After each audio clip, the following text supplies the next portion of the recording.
may start. Okay. Om Namo Bhagavate Vasudevaya. Om Namo Bhagavate Vasudevaya. Om Namo Bhagavate Vasudevaya. Reading from Canto 3, Chapter 9, verse 37, verse 38. So again, Canto 3, Chapter 9, verse 37, verse 38.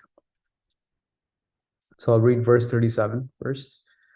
Tobhyamad vichiktashayam atma me darshito bahi nalina shalile mulam pushkarasya vichinvata. Word for word. Tubhyam, unto you. Mat, me. Vichiktasayam, on your trying to know. Atma, self. Me, of myself. Darshita, exhibited. Abahi, from within. Nalena, through the stem. Shalile, in the water. Mulam, root. Pushkarasya, of the lotus, the primeval source. Vichinvata, contemplating. Translation. When you were contemplating whether there was a source to the stem of the lotus of your birth, and you even entered into that stem, you could not trace out anything. But at that time, I manifested my form from within. Purport by Srila Prabhupada. The personality of Godhead can be experienced only by his causeless mercy, not by mental speculation or with the help of the material senses. Material senses cannot approach the transcendental understanding of the Supreme Personality of Godhead. He can be appreciated only by submissive devotional service when he reveals himself before the devotee. Only by love of Godhead can one know God, and not otherwise. The personality of Godhead cannot be seen with the material eyes, but he can be seen from within by spiritual eyes, opened by the ointment of love of Godhead. As long as one's spiritual eyes are closed due to the dirty covering of matter, one cannot see the Lord. But when the dirt is removed by the process of devotional service, one can see the Lord without a doubt. Brahma's personal endeavor to see the root of the lotus pipe failed. But when the Lord was satisfied by his penance and devotion, he revealed himself from within with no external endeavor.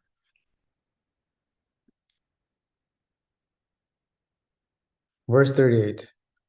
Yacchakartanga matstotram matkathabhyodayanti yadvatapasite nishta sa esha mad anugraha. Word for word. Yath, that which. Chakarta, performed. Anga, O Brahma. Matstotram, prayers for me. Matkatha, words regarding my activities. Abhyudaya ankitam, enumerating by transcendental glories. Yath, or that. Va, either. Tapasi, in penance. Te, your. Nishtha, faith. Sa, that. Esha, all these. Mat, my. Anugraha, causeless mercy. Translation. O Brahma, the prayers that you have chanted praising the glories of my transcendental activities, the penances you've undertaken to understand me, and your firm faith in me, all these are to be considered by my causeless mercy. One more time. O Brahma, the prayers that you have chanted praising the glories of my transcendental activities, the penances you've undertaken to understand me, and your firm faith in me, all these are to be considered by my causeless mercy. Purport by Srila Prabhupada. When a living entity desires to serve the Lord in transcendental loving service, the Lord helps the devotee in so many ways, as the Chaitya Guru, or the spiritual master within, and thus the devotee can perform many wonderful activities beyond material estimation. By the mercy of the Lord, even a layman can compose prayers of the highest spiritual perfection.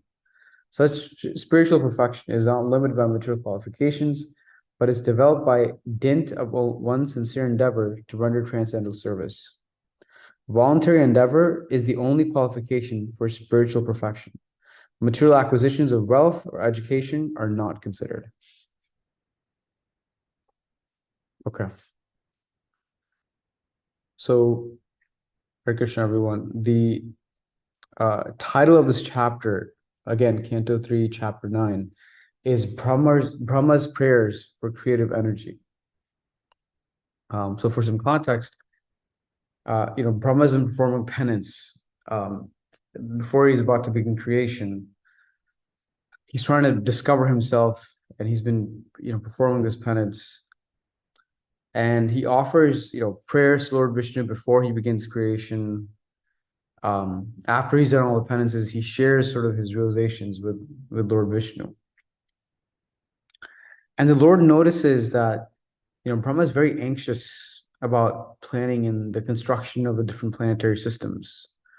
And, the Lord can tell that Brahma is very depressed upon seeing all this devastating water around him. And so, as Brahma is sharing his thoughts, as Brahma is revealing his mind, the Lord is seeing sort of the state that Brahma is in. And he could understand the intention behind Brahma's prayers. And so Krishna, or Lord Vishnu, has been responding to Brahma. He's been responding to Brahma's prayers with a series of verses. And so this particular verse, verse 38, Lord Vishnu is saying to Brahma, "Oh Brahma, the prayers that you chanted regarding me, to the penances that you've undertaken to understand me, and through the firm faith you have in me, are actually there because of my causeless mercy." And this term anugraha is what is being referred to, that all these three things that you've done, Brahma, which are the prayers you delivered to me, the penances you took, and the firm faith you have in me, is because of my mercy. That's why you were able to develop to some extent each of these three. And so in the purport, Srila Prabhupada is talking about how that when a living entity has a desire to serve the Lord, it's actually the Lord that helps in so many ways. As the Chaitya Guru, the person, the spiritual master within you, he's the one that helps. Actually, in beyond what you can even imagine. I think there was always a statement made by Srila Bhaktisiddhanta Saraswati Thakur, which is, try to act in a way where God sees you, not in a way where you're seeing God. And so, to elaborate on that point, in the purport, Srila Prabhupada is saying that, as the living entity, we have to have the desire to serve the Lord, but from there, the Lord actually helps further to magnify that devotional service, to actually encourage you to serve the Lord as much as possible. Prabhupada says, voluntary endeavor is the only qualification needed for spiritual perfection. And when you want to serve the Lord, the Chaitya Guru steps in. And the Prabhupada says that even a layman can compose prayers, right, to the Lord. So the idea is that you don't need to be a highly qualified person to even compose prayers. You can be a simple person that can just compose prayers, and from there the Lord will help you further develop devotional service to Him, essentially. Now the question may arise that we also read in our scripture that it takes 1 in millions to actually realize the Lord. So on the one hand, we're saying that it's easy to develop, or sorry, it's on the one hand, we're saying that you just have to have the voluntary desire. You should have the desire to serve the Lord. From there, the Lord will help, fan that spark and develop that devotional service. But on the other hand, it says it's so hard to develop that. And I think I wanted to share, sort of a couple of examples where it's not a matter of developing any sort of voluntary desire. It's about having a really sincere and pure desire to serve the Lord. And that one thing is very hard to achieve. Having this unmixed, pure desire to serve the Lord. It doesn't need to be huge. It doesn't have to be something, massive, but that just having that pure desire is what's needed for the Lord to fan the spark, because He doesn't want to artificially force us to worship Him. That's not His point of view. And so for today's theme, looking at Brahma's position, where he has gone through penances and he's realizing what's around him, the devastation that he's seeing, he doesn't know how to go about creation. He's sort of in this helpless position, and Vishnu is telling him, look, whatever you've done, the penances that you've done, the worship you've done, is something that I've helped encourage you. So just have that desire to serve, and things will sort of continue. And so oftentimes we see our endeavor that we do in devotional service, but we easily forget the things that Krishna does for us, or Krishna's hand in our lives, Krishna's presence in our lives. We always see our side of the story. And it's hard, naturally, it's hard to see Krishna's side of the story. And so with this verse, the theme I wanted to talk a bit about is, the Krishna's mercy, how he actually does help us when we take one step towards him. So that was a few examples I wanted to share in that regard. The world that we live in is actually Krishna's home, and the world that we live in is Krishna's world. And these basic things that Krishna is sending us, like being able to breathe, air, bhumi, bodies around us, senses, parents, money, home. It's like a father sending money for his son. So that's actually Krishna providing all these things in our life. We take it for granted, but that's him providing this to us. And the reality is that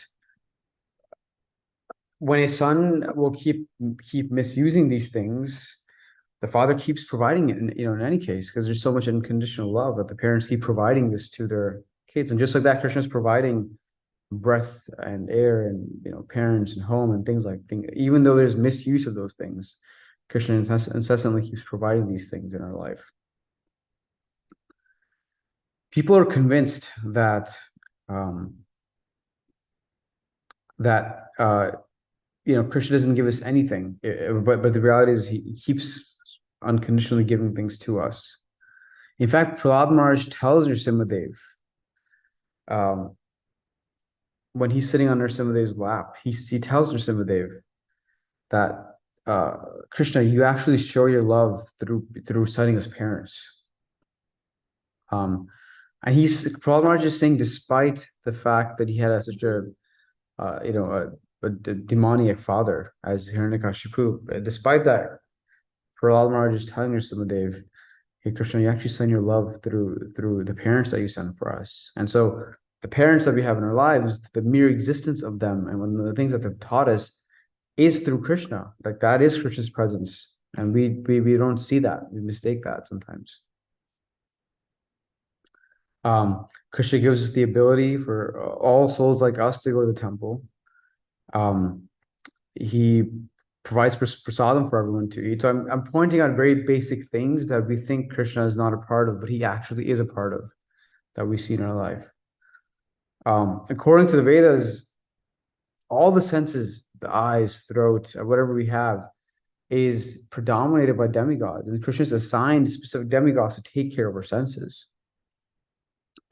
Krishna gives now long life, health. He's come up with these different educational majors. And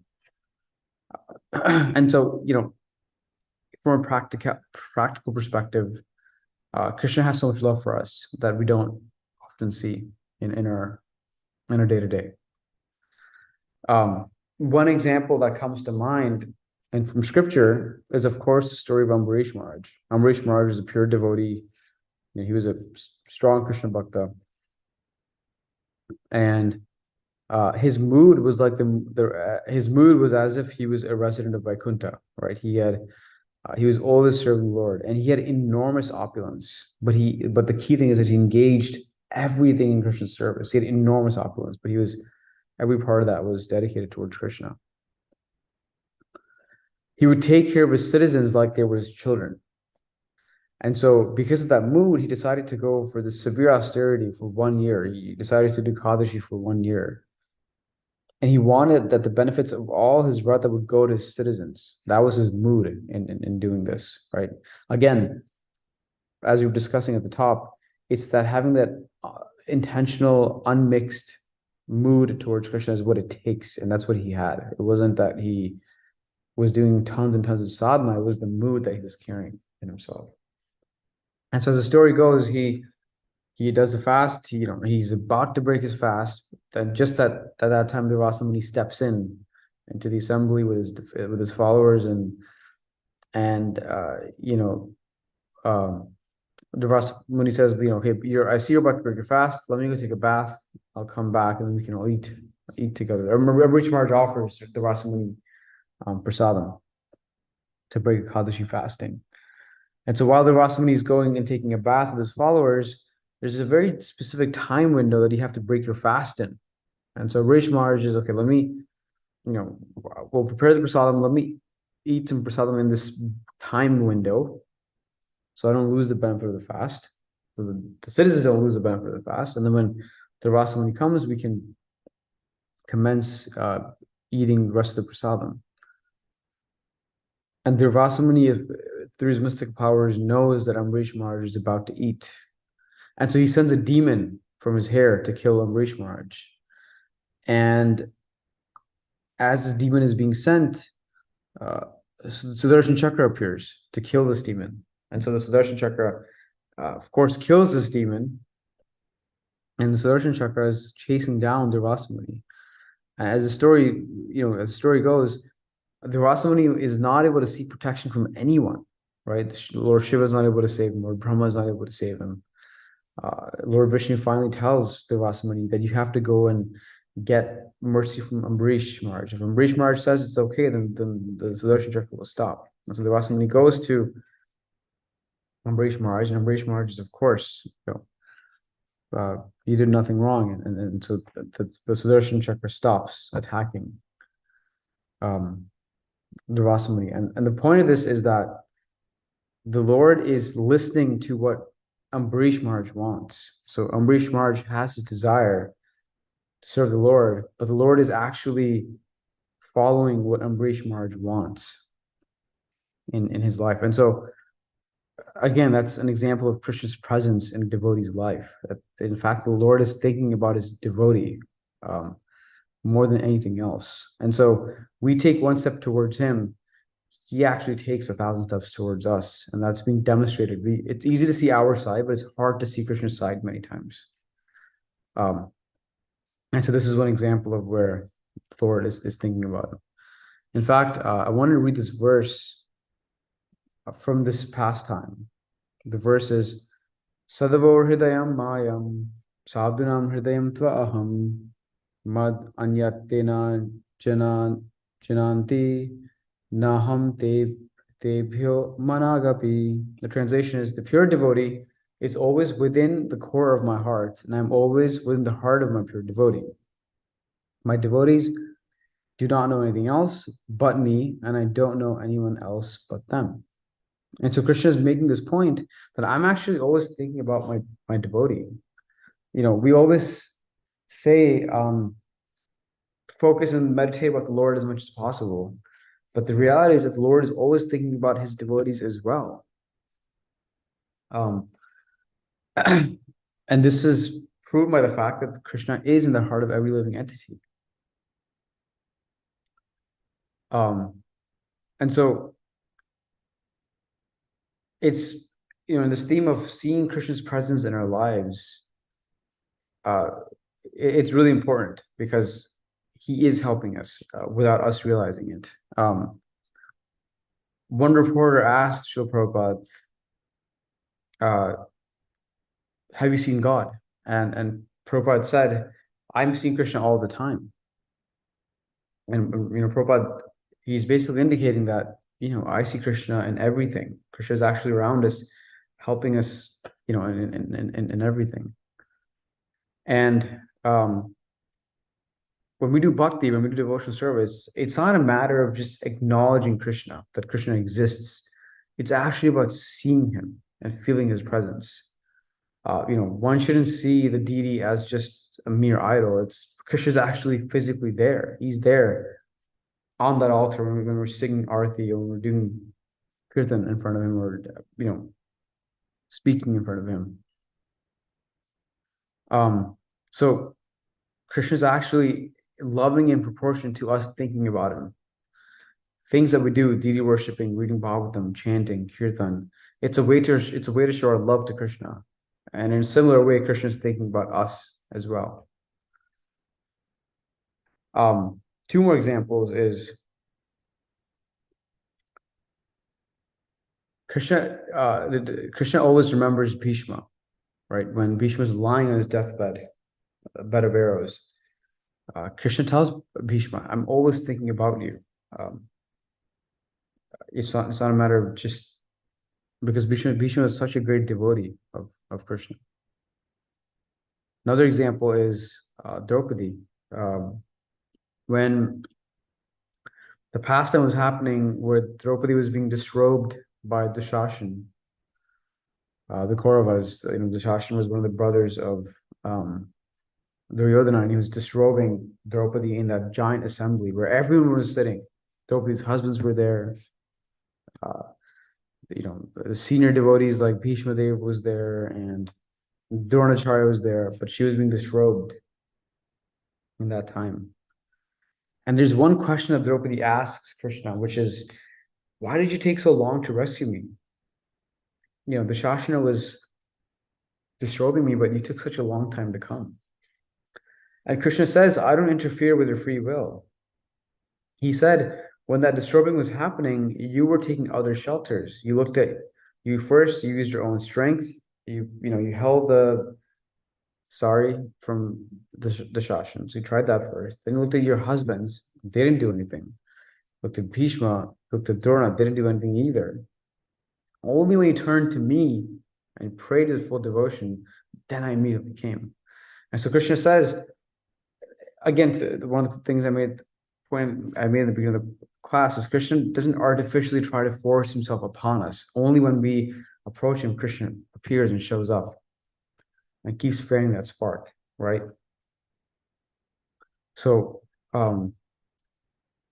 Krishna's there in our lives. And as much as we think about him, Krishna thinks about us. And so I just wanted to encourage everyone to take a moment to reflect on how they see Krishna in our lives and what that means to us, what that means to you. Like how do we see Krishna in our lives? How do we feel his presence? How can we be grateful to him as a result of that? Now, ultimately, the mood that we have to strive for is our mind should be at the lotus feet of Krishna at all times. If our mind is going elsewhere, we should bring it back immediately. And the prayer we can have is, when we're thinking is, may I never forget you. My mind should be at your lotus feet. Hey Radharani, may I never forget you. That's the prayer we can have when we think about developing that prayer and love for Krishna. And we can now have that confidence that actually Krishna is also always thinking about us, and he is thinking of our welfare, but he's doing it in a way where he's not interfering with our free will. He's doing it in a way where he isn't artificially forcing upon us. It's a genuine relationship. There's no self-interest from him about that the devotee must worship me. He's giving us sort of the free reins to approach him the way we want to approach him. So those are some thoughts I wanted to share upon these two verses in what Brahma is saying and what Lord Vishnu is saying. That Lord Vishnu is appreciating what Lord Brahma has done and basically giving Brahma the confidence that with my causeless mercy, you will have the devotion as long as you keep having this pure devotional attitude. So yeah. Thank you, devotees. Have a great Sunday. We'll